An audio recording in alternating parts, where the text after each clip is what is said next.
Hey, what's up, everybody? My name is Jeremy Schumacher. I am a licensed marriage family therapist. I'm the Jer in Wellness with Jer. Thanks for stopping by and checking out my channel today. We're back with another movie review here to talk about some mental health concepts in an early 2000s movie. I've been confronting my own mortality by rewatching stuff I used to think was cool or hip or trendy in the early 2000s when I was in high school or going into college. So I always forget what year stuff comes out. I'm like, I know the director and all the actors, and I don't remember when it came out. January 21st, 2000.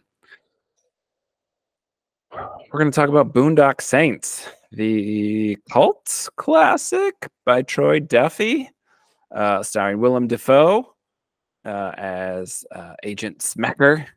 Willem Dafoe playing a gay FBI agent. That was the biggest name in 2000. The biggest name now would probably be Norman Reedus, who people might recognize from Walking Dead fame. Sean Patrick Flannery is the other big name in the movie. Billy Connolly also makes an appearance, as well as David Della Rocco.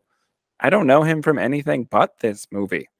But in prepping for this video, I realized this movie was never really popular, which just might speak to my sheltered upbringing, that when I went to college, I thought it was a cool movie, and so did a lot of other white guys from the Midwest.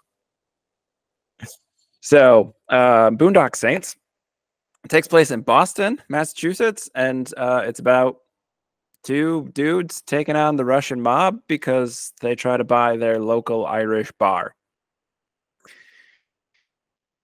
And I didn't like love this movie. I didn't go out and get a cringy Latin tattoo tattooed on me. I didn't start smoking. I didn't shoot a cat. Like, nothing from the movie translated into my own life. I just remember being like, it was a provocative film and made you think, and also was really fucking cool. And it uses the word fuck a lot. And like, it hasn't aged well. So whatever appealed to like 18-year-old Jeremy, was I 18 in the year 2000? Not yet. And I wouldn't have seen this right away. So I wouldn't have seen this till college, which was probably 5-6 years after it. But now maybe around the time it started to get its kind of cult following, because it did not do much upon release. So this for me is really more of a college movie, which would have been a couple of years after it came out. I was in college 2006. Graduated from high school in 2006. So this is a college movie for me. I would not have watched a very violent R-rated film while still living with my parents. They didn't really allow me to watch PG-13 films unless I was out of the house at my friend's houses watching movies. So maybe I caught it tail end of senior year or going into college. But I remember it being like a thing in college. Like, people had posters up in their dorm room. That was how you decorated your dorm room back in the day, was movie posters. Moment of silence as my wife can genuinely talks about my immature decor behind me of still movie posters, because I like movies and I like music. My other wall is all album posters. If you buy vinyl, sometimes they'll send a poster with it, and that's cool, and you should put it up on the wall. So like, this is kind of that early 2000s high school college time for me, and I really think that's the cult classic group. Like, college, high school age, probably white dudes who watched this movie when it came out and thought it was awesome. I don't think it has much appeal beyond that. So I was texting my nephew, who's now in high school, being like, how have you never seen this film? You need to see it. And so after strongly recommending it to him, I was like, maybe I should go rewatch it and see if it held up. So here's the review. Russian mob in Boston trying to buy a bar, leads to a bar fight. Then the mob tries to kill one of the brothers, and the other brother kills the mob guys, and then they go on a quest from God, question mark, to kill evil people. It's a vigilante revenge movie about two Irish brothers who are like wildly Catholic and also swear and smoke a lot and seem to not be Catholic in any other way other than they go to Catholic Mass, which is pretty Catholic, to just have when you show up in church be your only outward action associated with your faith. Heyo. So So it's like a horrifically violent film. Again, said something about like shooting a cat, like a cat gets shot. It's just shooting a bunch of gangsters. It's these two guys going into these wildly outnumbered, crazy ideas that they come up with to infiltrate the mob and shoot them. And so there's a lot of blood, and again, like the special effects from 2000 don't hold up. So like what was a very violent and gory film just looks kind of silly now. The word fuck has kind of become ubiquitous. So at one point, this is a movie that's like maybe an hour and a half long, and they use fuck an impressive like 500 times. So like the fucks per minute in this movie was very high at one point. I don't know that that record still holds up. And so like these were the selling points: very violent, lots of fucks, and so and Willem Dafoe was a fantastic actor. I don't know that playing a gay, self-loathing gay FBI agent was a great role for him, but he acts the hell out of it. And there's just like some very silly things in it, like the firefight scene. You can find some gifs of it. This was before memes really took off. Otherwise, this would have been a very memed movie, I think. Um, but what's the mental health, right? Like that's what we're here to talk about. I like to say this movie's not great. It's very strange. There's a lot of like reflection for me in this watching this movie, because again, I saw it at a certain time in my life, and to see how different I am now is good, shows a lot of growth, but makes me kind of cringe. But for those of you who watched the channel before, like, you know, I talk a lot about religious trauma, my own deconstruction. And so like the appeal of this movie, again, like fits when you're raised in high control religion around like it's okay that some people die. Like growing up reading the Bible regularly, like God punishes people, and like he's not a bad guy. At least in the Christian faith, he's not a bad guy. He is a bad guy if he were to be real, which he's not. But like anyway, so like you read God smiting people, God genociding the world a couple times, and like you're kind of taught that like death isn't all equal. An unborn baby, super tragic, right? We have to care about that. But like JK, that's not in the Bible. The Bible's pro-abortion. But we're taught that. And so God smiting evil people, God killing millions of Egyptians, God killing billions of people on the earth, God making Cain suffer, Elijah calling bears to maul children for making fun of him. Like there's a bunch of horrific death in the Bible, and you're just like, whatever, it's okay if God sanctions it. And so that really makes sense rewatching this film, where I'm like, ooh, vigilante justice, not great. But like when I watched it while I was still a Christian, God sanctioned killing is a thing that Christians are okay with, which is terrifying given our current political state and how a bunch of religious extremists want to kill people. It is not great.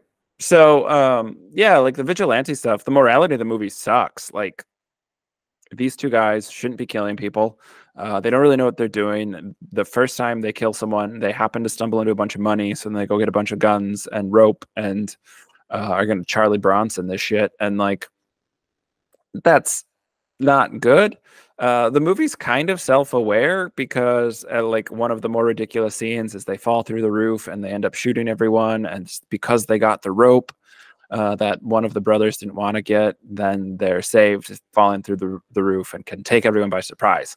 And Willem Dafoe's character, the FBI agent, is like, this shit only happens in movies. Movies are to blame for this. No one does this. This isn't how assassins work. You only see this in movies. So like kind of a like early wink, wink, nudge, nudge, breaking of the fourth wall in this film. It's the only thing that while I was like rewatching it was like, oh, that is some okay filmmaking. But so these brothers then have a friend who's in a different mob, not the Russian mob, the Boston mob. Don't quote me on that. He's some part of the mob and not the Russian kind. And he's like, I know all these guys. Let's kill them all. And so they're just taking the word of like this package boy in the mob who they happen to be friends with. So like it's not quite nepotism, but like whatever is adjacent to that, that's how they're basing their morality, to kill people. And they give a big like flowing speech at the end of it, like do not rape, do not murder, do not steal. All men of all religions can believe these things. These are the rules. We'll kill you if you don't follow them, which like is horrific, right? Like I don't know that I do know stealing shouldn't lead to murder. Like we shouldn't kill someone for stealing. Like those are not. That's not an actual just response. But again, like the movie's coded Catholic. They go to Catholic mass. They wear crucifixes all the time or rosaries all the time. They have crucifix tattoos. So like it's very Christian. They have a very swanky little thing they say, and shepherds we shall be for thee, my Lord, for thee, before they shoot someone or assassinate them. So like they're sending the river of death to God so that God can judge everyone. And it's like, no, you're judging them. The vigilante is passing judgment. It's being judge, jury, executioner, literally in this film. And like, that's not justice. So like the movie hits that over the head really strongly. And just on the outro, as the credits are rolling, they do these kind of fake mockumentary style interviews with people who are either for or against these guys. Like, oh, vigilante justice bad, or like, hey, somebody's got to do it. But the movie's very pro vigilante. That's the whole movie. The FBI agent Smecker, who's played Willem Dafoe's character, goes into church drunkenly and decides that he's going to support who the media has dubbed the Saints, hence the Boondock Saints. And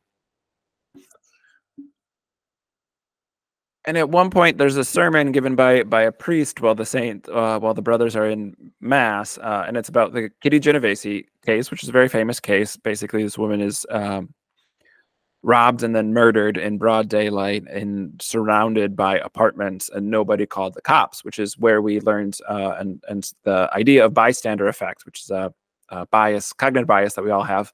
Bystander effect kicks in, which is basically that the more people who witness event, the more individuals will assume someone else will take responsibility. And so bystander effect, again, it's cognitive bias. There's hundreds probably of them. When I taught social psychology, this is one that we talked about. The Kitty Genovese case is pretty famous. We talk about bystander effect for being lots of things. Someone trips and they spill, and like who's going to help them? Someone spills their coffee, driving past someone who has a flat tire, driving past a car accident. Like very few people actually stop and ask about help. Or see about helping because we assume someone else will do it. Now with cell phones, we assume someone else is calling. But like, again, this is kind of where that bystander effect, where we can say everyone has it. As with all kind of biases, if you work to be aware of them, you are less susceptible to them, but they are some shortcuts hardwired into our brain. So like, that's interesting a little bit, but like it's hard for me as a religious trauma therapist to watch this film and see how Catholic they are, and they're going to go kill the bad guys. And like statistically speaking, the person who they should be after is probably one of those Catholic priests. And we can't use statistics that say every priest is an abuser, but like if they wanted to go after justice, the Catholic Church. You should not rape, you should not steal, you should not rape, you should not murder. Like, right, rape, circle that one like 6 times. Ooh, extra bad because it's children. Catholic Church. So like very tone deaf on that. Like religion is good. And again, I do think not only through my own deconstruction, but I think socially we've become aware that like religion is still very privileged in our country, but religion doesn't just inherently get a pass.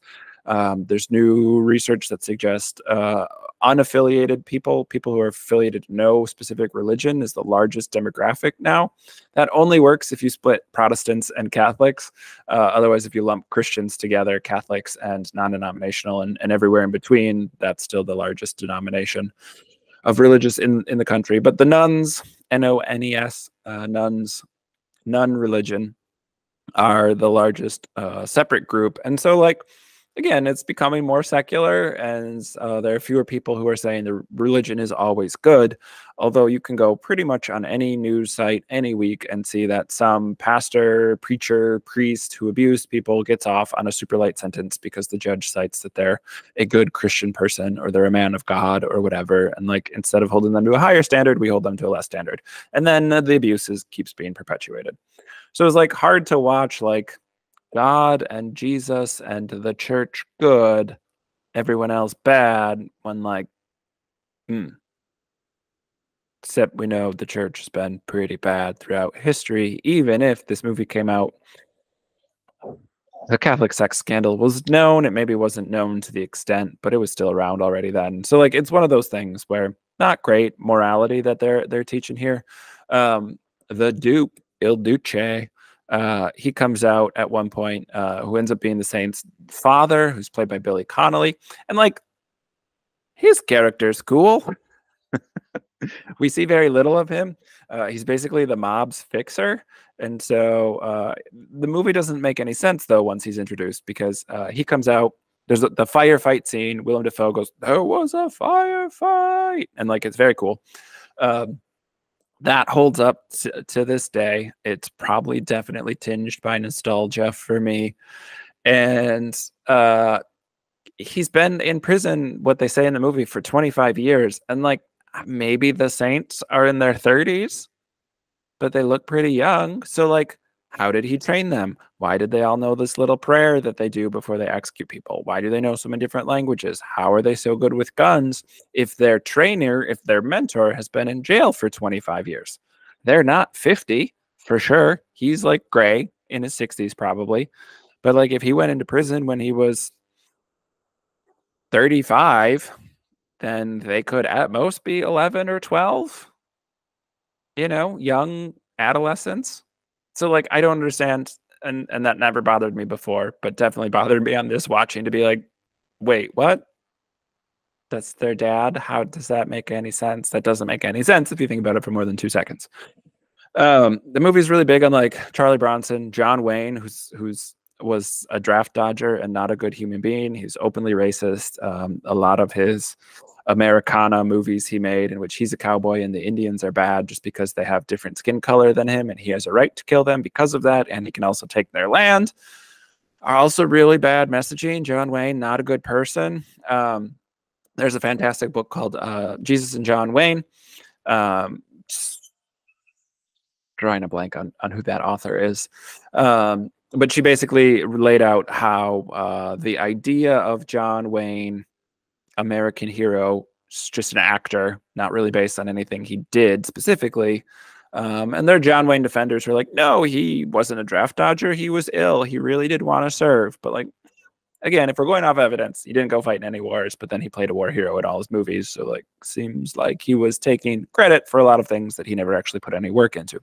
But basically, like, that's the evangelical movement has been co-opted to follow somebody like Donald Trump, who does none of the work, isn't Christian, doesn't go to church, doesn't know scripture, doesn't know how to pray, leads a lifestyle that Christians would normally find to be quite offensive. 3 divorces, 5 kids by 3 different women, cheating on all of his wives, sexual abuser, friend with pedophiles, probably a pedophile himself. So like, again, but this mythos of Jesus and John Wayne, this idea of like a conquering hero, we've moved from Jesus who says feed the poor and give away your money to a John Wayne figure of like, I am righteous, fear my fury.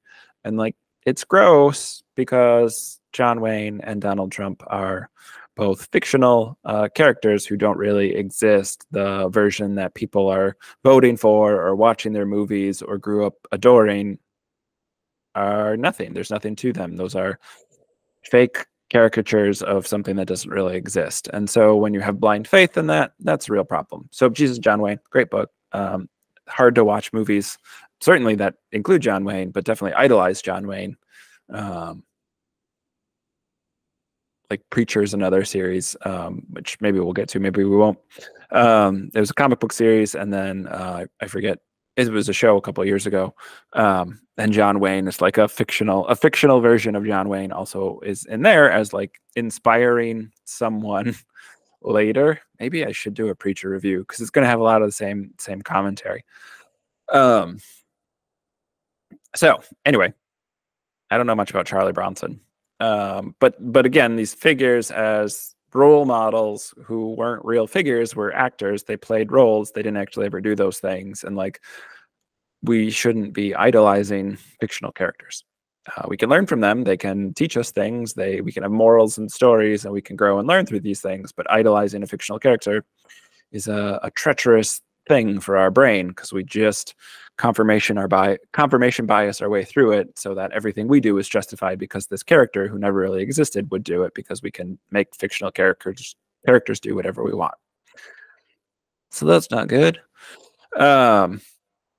The other thing that I think appealed to a younger, simpler demographic, and definitely my Christian upbringing, was this idea of like personal autonomy, which is different than like bodily autonomy. Bodily autonomy is the thing we support, but like justice as related to personal action. And so you can go get a gun and you can take on the mob, and that will be just. And like that isn't what justice looks like. And that good things happen to good people and bad things happen to bad people. And again, like these are things that we just know are untrue, but the simple version of that is much more comforting to people than the much more complex of like, we live in a universe that is crazy and shouldn't exist, and we're compacted, self-aware stardust, and that's nonsense. And so we are surrounded by chaos because the universe loves chaos theory and fractals, and it doesn't make any sense. And we, being fragile little creatures who are self-aware, like to think that we have some sort of self-determination. And so this idea of like justice, and we can hand out justice ourselves, and if we're good, we'll avoid problems, and if we're bad, then problems will find us. Like, again, we just know that doesn't track. That's not how morality works. That's not how justice works. But that is definitely what religion peddles in, and other authoritarian regimes. I guess it wouldn't have to be religious specifically, but that's how authoritarians want to kind of preach and teach people and get people in.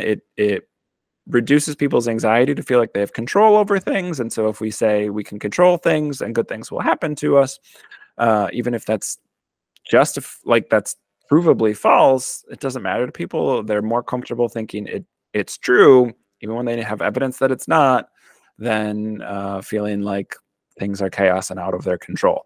So it's easy to say, hey, we prayed for our child to be cured from cancer, and what a miracle they were, and just totally skip the idea that like, well, how did they get cancer in the first place if there's an all-loving God? That's uncomfortable to think about. So we'll just say, hey, we prayed, we did a thing, look at us. And then a good thing happened, obviously, because we're in control of it. And of course, we're not going to take credit because God gets the credit because we're good little Christians. So like there's a lot of spiritual bypassing, and that's a concept that I teach a lot with religious trauma, is spiritual bypassing, but bypassing in general, like definitely is a thing.